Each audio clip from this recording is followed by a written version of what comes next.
तर आपण आहे ना प्रिन्स कटची 34 साईजची पुढच्या बाजूची ड्राफ्टिंग बघणार आहोत। आपली उंची आहे 13.5, तर 13.5 मध्ये आपल्याला 1.5 इंच प्लस करायचं आहे। तर 13.5 मध्ये आपल्याला 14.5 आणि एक 1.5 इंच म्हणजे असे 15 इंच टोटल घ्यायचे। पुढच्या भागासाठी आपल्याला 1.5 इंच प्लस करायचे। त्यानंतर ना इथे अर्धा इंच आपल्याला हुकलूक पट्टीसाठी घ्यायचा असतो, तो कंपल्सरी आपल्याला घ्यायचा आहे, अर्धा ते पाव इंच। त्यानंतर ना जी ही पट्टी आहे ती पट्टी सोडून तुम्हाला माप टाकायची पुढं। त्यानंतर ना 5.5चा मुंडा शोल्डर घ्यायचा आहे, व जिथे शोल्डर आला तिथं मुंडा घ्यायचा आहे 6चा। जिथे मुंडा येतो तिथे आपल्याला छातीचा चौथा भाग घ्यायचा आहे। सगळी माप आपल्याला या लाईनपासून पुढे टाकायची, हे मार्जिन धरायचं नाही आहे।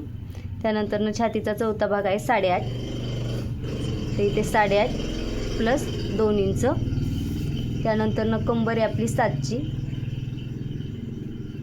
तर 7चा चौथा भाग कंबर आहे 28ची, तर 28चा चौथा भाग 7 इंच प्लस 2 इंच शिलाई मार्जिन घ्यायची आहे,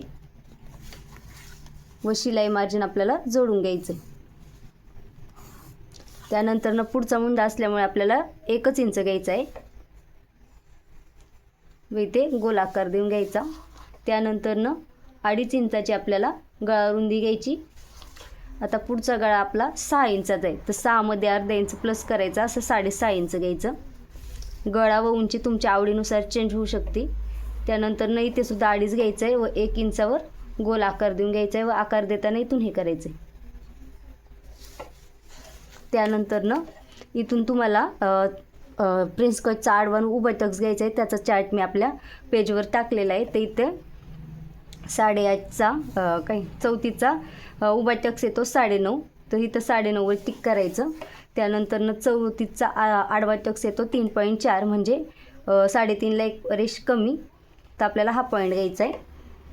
तर ह्या पॉईंटपेक्षा इथे खाली अर्धा इंच कमी घ्यायचा आहे, म्हणजे आपल्याला 2 पॉईंट हे घ्यायचं आहे, तर 1 पॉईंट कमी घ्यायचं आहे 3 पॉईंटला, म्हणजे 3 इंच खाली घ्यायचं आहे आपल्याला।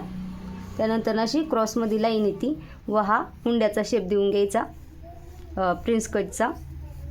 त्यानंतर ना इथून 2 इंच घ्यायचा टक्ससाठी, व उभा 2 इंच घ्यायचा, सरळ लाईन मारायची, व हा जो आडवा उभा टक्स येतो तिथून आपल्याला प्रिन्स कटचा असा गोल आकार देऊन घ्यायचा आहे।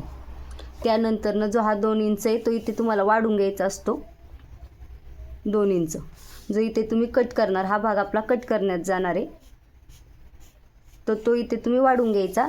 त्यानंतर इथे शिलाई मार्जिनसाठी अर्धा इंच असं वाढून घ्यायचं आहे प्रत्येक मापात।